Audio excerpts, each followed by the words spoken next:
just love how much this song is. I'm a huge Nine Inch Nails fan. I just had to play this in the background for Five Factory. Just had to. So, Five Factory Pro Wrestling, Whilst We Have You Roped In.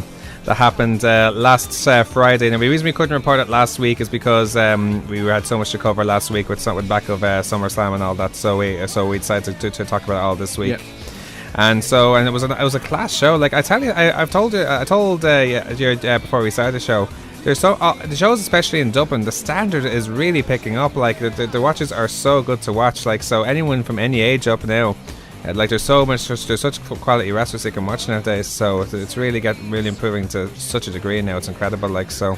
Yeah, totally agree. So. I wasn't at the show on Friday, but just seeing shows over the summer, Dublin, Ireland, everywhere around the country. Still have to see some stuff up in PWU and Uprising and stuff. That's it, yeah. So much still to watch. The quality is just so good. Yeah. So this card started off with Phil Boyd taking on Danny the Beast Butler. So it's an interesting match. It's PW All-Ulster Champion versus CCW's All-Star Champion. Yeah. And from probably the two most experienced guys on the cards.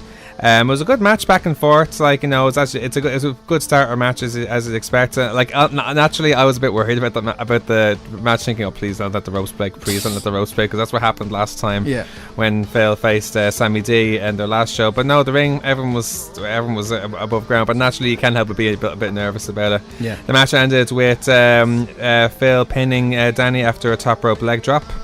The Cartel Cleary then took on the team of the Super Nintendbros. I've been looking forward to seeing these guys now since I heard about their debut in Awfully, like I think earlier on last month, I think it was. Yeah. And it delivered completely. They came out in like Pikachu patterned tracksuit bottoms, tracksuit tops, with a Nintendo 64 controller, a DS, and a Game Boy, with sunglasses, and then their attire was like Sonic and Knuckles tights. So it was just brilliant to watch. And it was cool. They actually used their gimmick so well, because they were doing like they had like one of the other things they had was like the Nintendo Wii controller. We had like the wire and that one controller, and they were trying to play like do like a lightsaber thing or something like that, like with Star Wars, like it was like a ninja fight. It was brilliant. And the Cartel Clary played along then, because they actually threw the DS on the floor, thinking, oh no, come on, that's my DS. It cost money, like, you know. No, it was a really good match. In the end, Cartel Clary won. It was a neck breaker, I think, where Luke Cullen applied a neck breaker on Owen Richards to win the match for that match. That was pretty cool. Now, Dom Tuck and Dylan Mooney took on the team of Shay Hurley and Clinton Long. This was actually such a good match, because some of the spots they did, especially from Clayton Long. Clayton Long is a lunatic in the ring, literally. Because he and you know, you wouldn't worry so much if you were at, let's say, an OTT show, or if you watch it on TV, but here's guys you'd never seen before do it, and you're thinking, oh god, hope everything goes okay, like, you know. And for example, here's Clayton jumping over the top rope, landed perfectly. He did a bit of a foot in the down. It was right in front of me, and he landed perfectly on the mat. Got up straight away.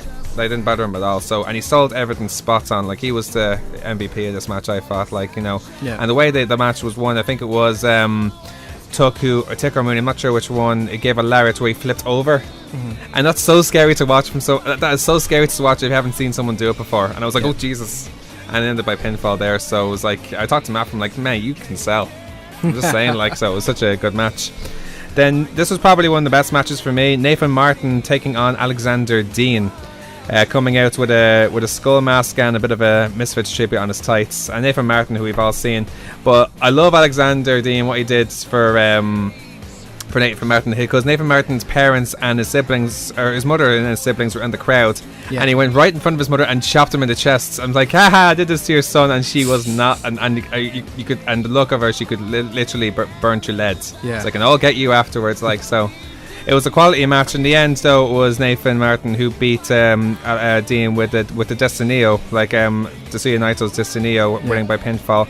After the match, then Justin Shape came out with a very unusual attire. He came out with a cat's face all over his like his singlet, like you know one of those T-shirts where it's like a dog face surrounding the entire one from back to front. Yeah. You know what I mean? It was basically that, except it was a cat's face. A grey cat's face, like, and he went after Nathan Martin until Darren Kearney came out, and then challenged him to make his match a street fight for their grudge match. Yeah. And then it was an awesome match. Went all over the arena, as you'd imagine, throwing chairs at each other and everything. Darren Carney beat Justy with a full Nelson facebuster variation. You know Pete Dunne's finisher, where he has it's basically the same thing except it's on a full Nelson. He picks him up and lands on his face. Oh, really? That makes sense, yeah. So it was also announced after that match that it will be Darren Carney's last match for Fight Factory for at least for the next 3 months, as he's travelling to Lance Storm's wrestling school in Canada to continue his training. So that's a big deal. Like, you know, like, so I don't think many guys get that, like, from the he left during the week. Best of luck to him over there. I'm sure he's going to do great. He's going to learn a lot of really good things. He has all the potential in the world to do very well. So Darren, if you're listening, we wish you all the best in the world, and we can't wait to see you again when you get back. Katie Harvey took on Valkyrie and Debbie Cattell in a triple threat match. It was actually a very good match, actually. I'm actually really digging Debbie Cattell's gimmick, where she comes in with earphones and a Walkman. She's so 1991. It's fantastic. Like, and she comes in and here's both Valkyrie and Katie mocking her. I come on to cassettes. You listen to Oasis, and they pulled out the tape of it. I'm like, oh no, it was kind of tragic to watch. Yeah. It was very funny. Valkyrie came out to Phantom of the Opera from Nightwish. I love that song, so good choice there. So in the end, though, what happened was it was Debbie giving a belly to back suplex to Valkyrie. Then Katie Harvey threw her out of the ring and pinned Valkyrie for the win. So it was sort of a sneaky win, but there you go. So in the main event, then it was Jordan Devlin being challenged by LJ Cleary for a rematch for the junior heavyweight heavyweight Irish title. Before the match even started, the character Cleary would bar from ringside, so it was just 1-on-1, and it was a fantastic technical match. It was actually very similar to the David Starr match that we both saw on OTT, like, you know, where they were both were in very weird positions together, like that leg lock thing we saw, for example. But Jordan Devlin and David Starr, it was very similar to that. Like, they did some similar moves to that, except it was not face versus face, it was like face against heel. So oh, really? Yeah, so it was a quality match.